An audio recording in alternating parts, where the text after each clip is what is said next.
Molly, you're all set. Thank you so much. Good morning, everybody. Welcome. I would like to call this meeting to order. The time is 9:05. Stephanie, would you please take attendance? Yes, thank you, Molly. Good morning, everyone. Ava Bermuda Zimmerman. You're on mute, Eva. Ava, Present. thank Thank you. you. Isha Canada has not joined us. Adrienne Cochran has not joined us yet. Sheila Hummel. Present. Good morning. Good morning. Molly Weston Williamson Present. and Justin Zartman will not be joining us. We do not have a quorum. Thank you, Stephanie. At this point, I just want to take a moment to acknowledge I do think we have a couple of members of the public who have joined us. So thank you so much for joining us today. Next on our agenda is to approve the minutes, but since we don't have a quorum, we'll skip over that and hopefully be able to circle back to that next month. So with that, Jessica, could you give us the updates, please? Absolutely. Good morning, everyone. Okay. I do have audio to play, so I want to make sure I hit the button to share the audio. Now, several years in, I'm learning. All right, so updates for this month. So the first thing I'm excited to let you all know about is that we are building out our UGC, or user-generated content library. You may remember that back in the fall, we did a couple of these. They were primarily focused on bonding, so new parents with their children. But what we've decided to do is really kind of try to focus on the different, all the different types of reasons that people use our program. And we're also really focused on more diversity, both in terms of racial ethnic diversity and also language diversity. So I'm just going to play two of these videos for you in English, but I did want to let you know that we do have the first video I'm going to show you, which is about caregiver leave and specifically focusing on caring for folks related by affinity. This gentleman has done the video in English and actually in Polish as well. And then we have a woman who did a military family leave video in Portuguese. We're working on doing the English version as well for that. So we're really trying to kind of diversify. So with that, I will share the videos with you. When you need to provide care for a family member or someone who's like family to you, Connecticut Paid Leave is there for you. These benefits provide income replacement when you take time off from work to help close family members, as well as those who may not be related by blood, such as long-term partners, parent-like relationships, or even a neighbor you help care for. Learn more about how Connecticut Paid Leave can support those you love by visiting ctpaidleave.org. So again, that gentleman also has done this video in Polish. And then this one, we only have this one in English, but I really like this one because it focuses on your own serious health condition, specifically on mental health. You've heard of mental health days to rest and recharge, but what if you or someone you love has a serious mental or behavioral health condition and just one day isn't enough? Connecticut Paid Leave knows that mental health is just as important as physical health. That's why these benefits provide income replacement for those seeking inpatient therapy, substance abuse treatment, and more. Visit ctpaidleave.org to find out how Connecticut Paid Leave can help you.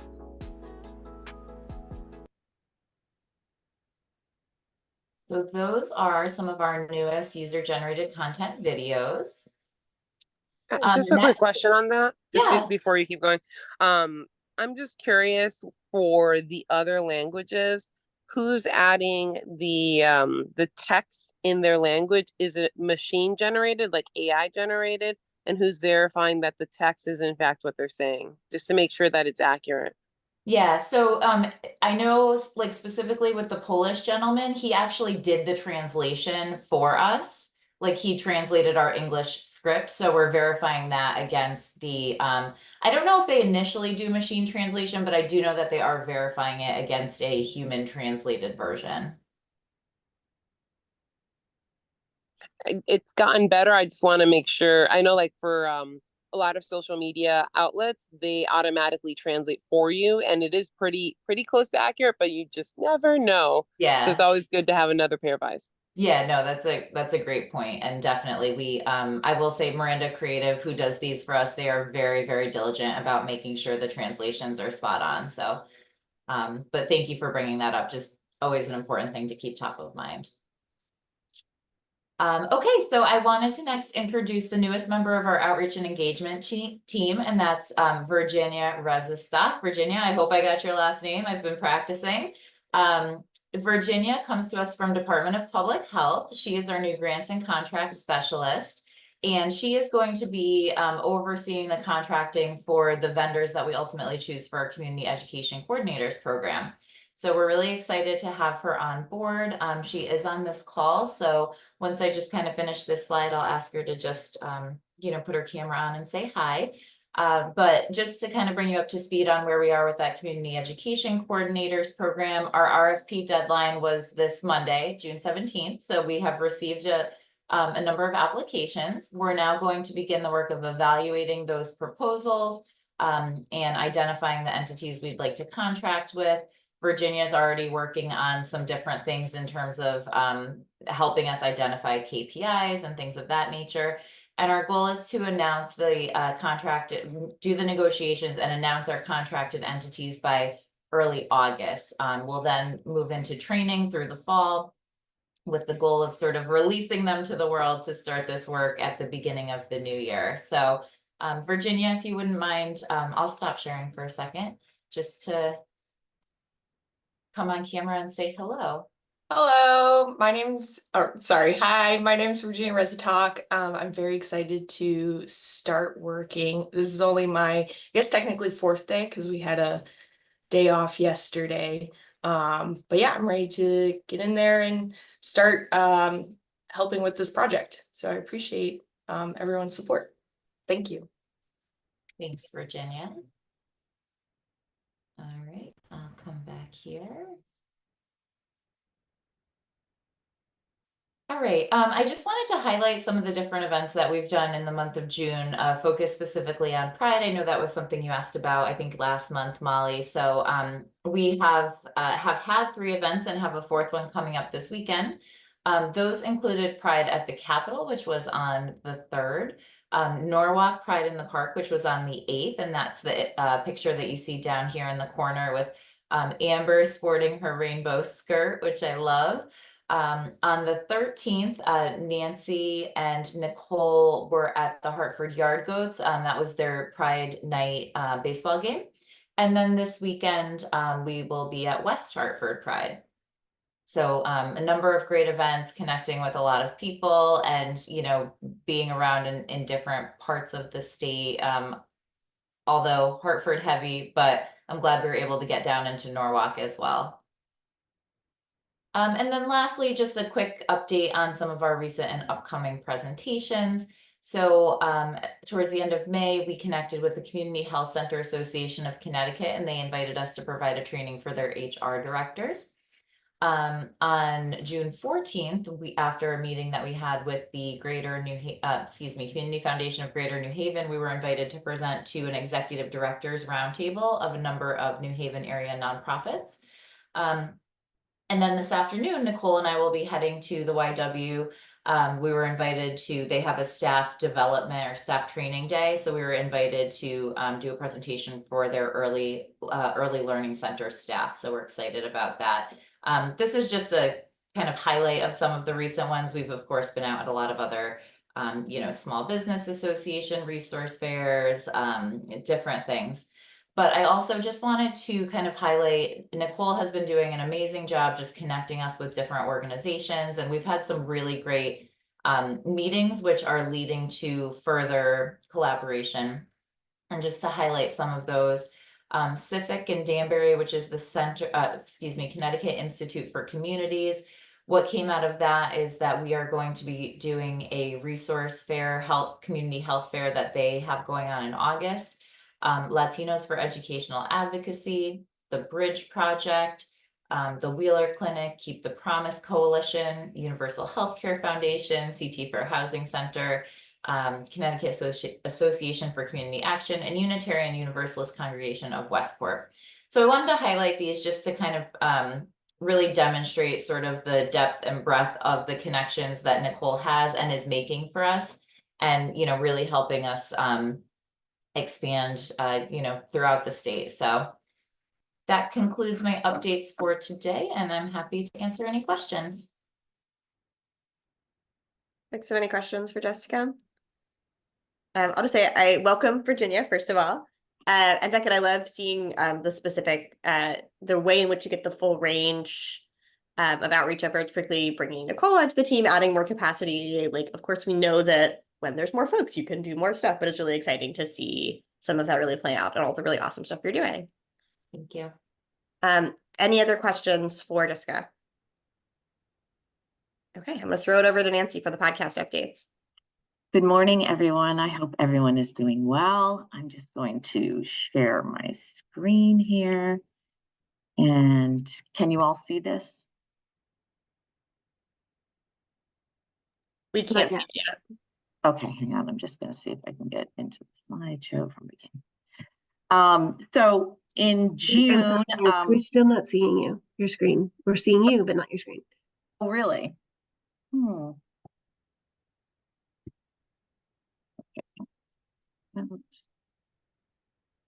Are you seeing it now? No? Nope. Yeah. And if you've got two screens, your Zoom might be on one screen and your No, presentation on the other. I have that. Oh, let's see. Oh, There you go. now we see your Zoom Oh. screen. Oh, okay. So let me just see. Can you see this now? There Yes. we go. Yay. Okay, success.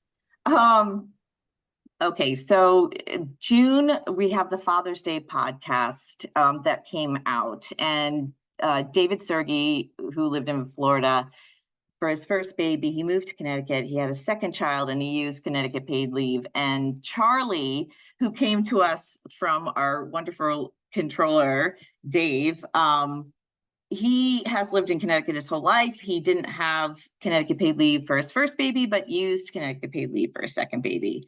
Carter did a release using Charlie's quote, saying that the difference was stark for bonding experience with his second child. And they sort of compared the first child and the second child. Didn't want to say too much bad about their first child, of course, you know?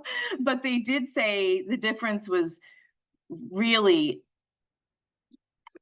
stark, is what he said. So, and David had previously done testimonials for us in a commercial supporting bonding leave and the difference it made to his family.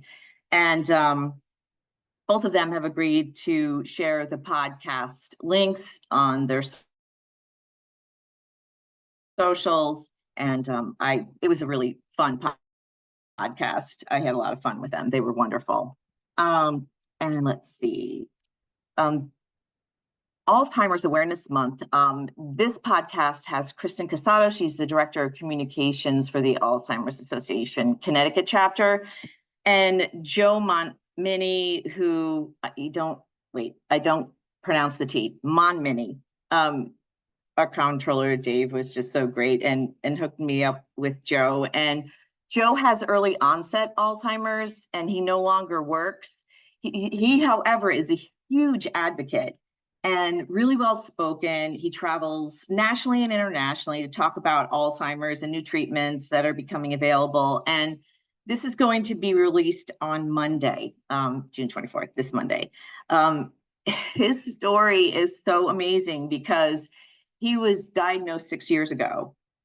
And the fact that he is still being such a huge advocate and going on podcasts and talking about his experience so other people know about it.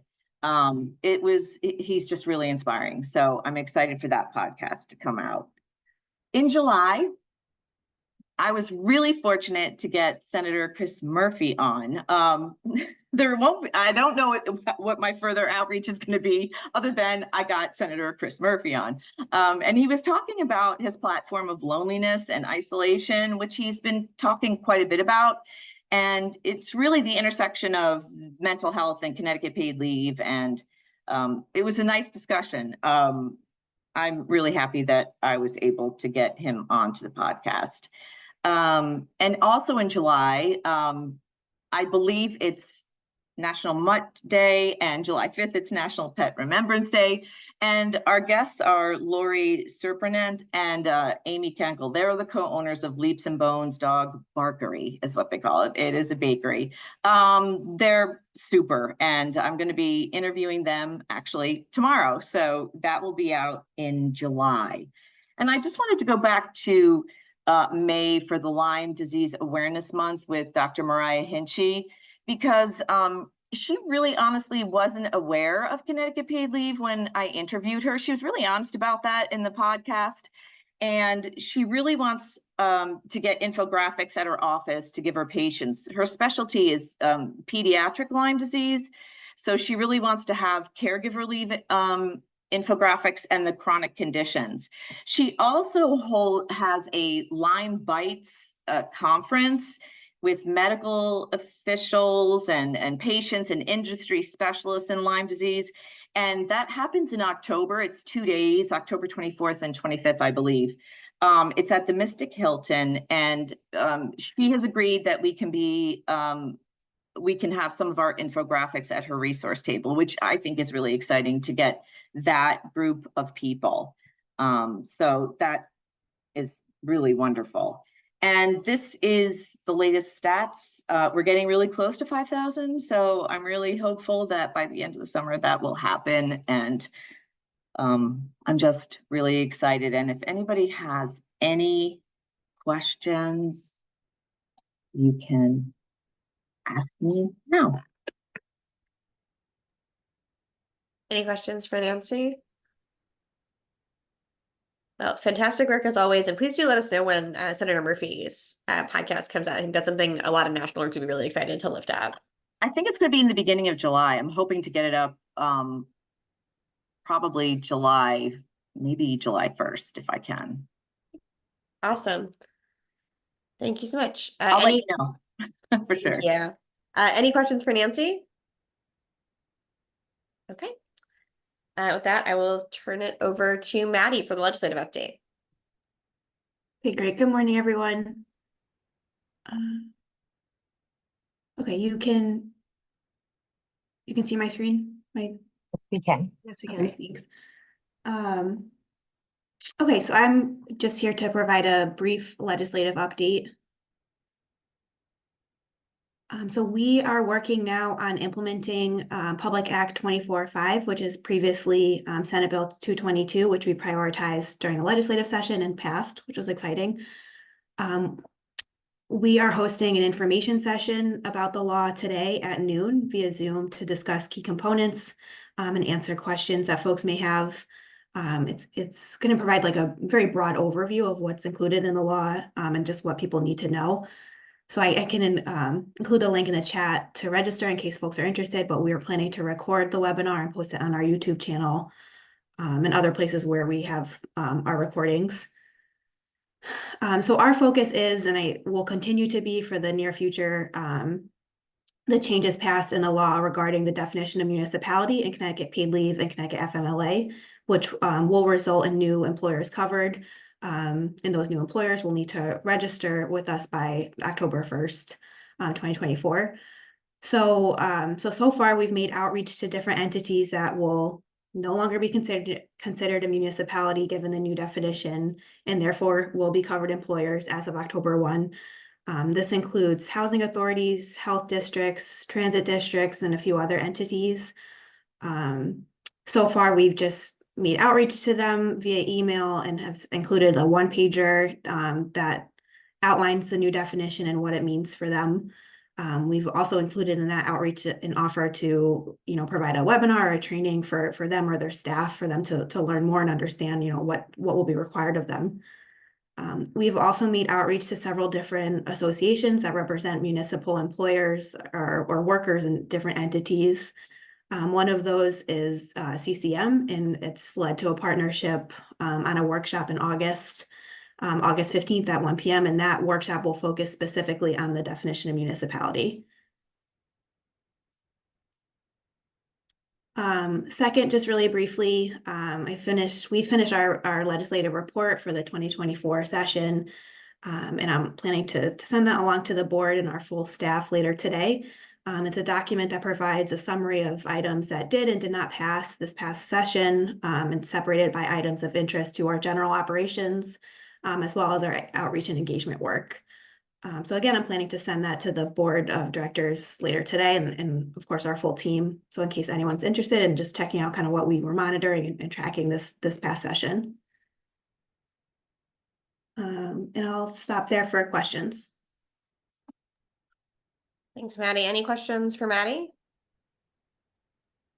I had a quick one, which may just be something that's still in the works, which is, so you mentioned the awesome outreach that's happening around the changes to the law made around municipalities. But I was curious if there were already plans in place or if you're still working on plans to do outreach around the expansion of the safe leave provisions, particularly the addition of sexual violence. Yes, yes, we're making, I think, updates to within our internal systems as well as our infographics to make sure that sexual assault is included and people know that they're able to utilize our program for those reasons. And we're looking forward to partnering with groups like the Alliance and Sexual Violence and their partner organizations, as well, to hopefully do some trainings soon. So That's awesome. Thank you for that, Snow. Erin, I don't know if I'm missing So anything. yeah, just we prioritize the municipalities because there's administrative work that municipalities need to do in advance of October 1st. So we really want to get them ready for that. And they also have to understand that they are now subject to Connecticut FMLA. With the safe leave, we're kind of anticipating pushing that out more in the August-September timeframe, so closer to when the law actually takes effect and they can actually apply for the benefits. That makes a ton of sense. And please do let us know if we can be helpful. I think folks know I lead a national safe leave working group, so this is a particular area of interest. It's also, I think folks are aware, but September 13th is the 30th anniversary of the Violence Against Women Act. So it's a particularly big moment, I think, around a lot of these related topics. Okay, great. Thank you. Thank you. Anything else for Maddie? Okay. With that, is there any old business anyone would like to raise? Is there any new business anyone would like to raise? Okay. Hearing none, we are not taking a motion because we are not voting because we do not have a quorum. We are adjourned. We will see everybody next month. Thanks so much, everybody. Thanks, Molly. Thank you, everyone. Bye. Thank you. Bye.